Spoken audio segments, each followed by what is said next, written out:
উপজেলায় পুলিশ আমাকে জিজ্ঞেস না করে কারো বাড়িতে যাইতে পারবেন না।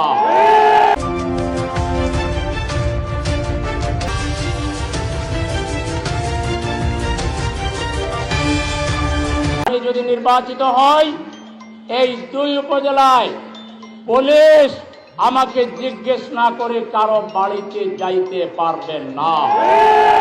আপনারা যদি ব্যাংকে টাকা উঠাইয়া নিরাপদে বাড়িতে যেতে চান, তাহলে দাঁড়িপাল্লাকে ভোট দেবেন। তা না হলে ব্যাংক থেকে টাকা নিয়ে বাড়িতে যেতে পারবেন না। এমনকি মাছের বাজার করে মাছের ব্যাগ নিয়েও সামনে বাড়িতে যেতে পারবেন না। কি রাজনীতি, ধিক্কার এই রাজনীতির প্রতি।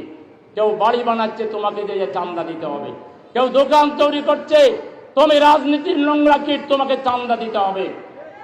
কেউ একটা রাস্তা দিয়ে হেঁটে যাচ্ছে, কিংবা কেউ একটা পেট্রোল পাম্প দিছে, তুমি তেল কিনে পয়সা না দিয়ে চলে যাবা, বললে তার গাড়ি তুমি তাকে মারবা। এই সুযোগ গোলাপগঞ্জ বিয়ানীবাজারের কেউ আর পাবেন না। কোন নিরীহ ব্যবসায়ী এবং জনগণের গায়ে যদি কেউ হাত তোলে, এটা আমার উপর হাত তোলার নামান্তর হবে এবং আমি এর বিরুদ্ধে জনগণকে সাথে নিয়ে তীব্র প্রতিরোধ গড়ে তুলব।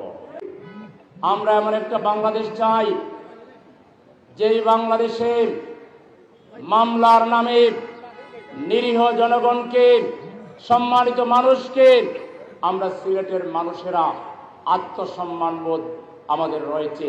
কারো বাড়িতে পুলিশ যাওয়া মানে তার 14 পুরুষের, তার বংশের কপালে তিলক লাগানোর নামান্তর। অথচ যখন তখন কিছু থানার দালালেরা দারোগা সাহেবদেরকে ব্যবহার করে পুলিশকে পাঠায় এবং মামলার নামে বাণিজ্য করে। ইনশাআল্লাহ আমি যদি নির্বাচিত হই, এই 2 উপজেলায় পুলিশ আমাকে জিজ্ঞেস না করে কারো বাড়িতে যাইতে পারবেন না।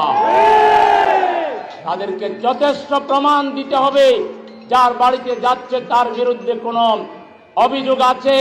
এই প্রমাণ না দেখিয়ে কোনো দারোগা সাহেব কারো বাড়িতে যাবে না। আমি ফাইনাল কথা বলে দিলাম।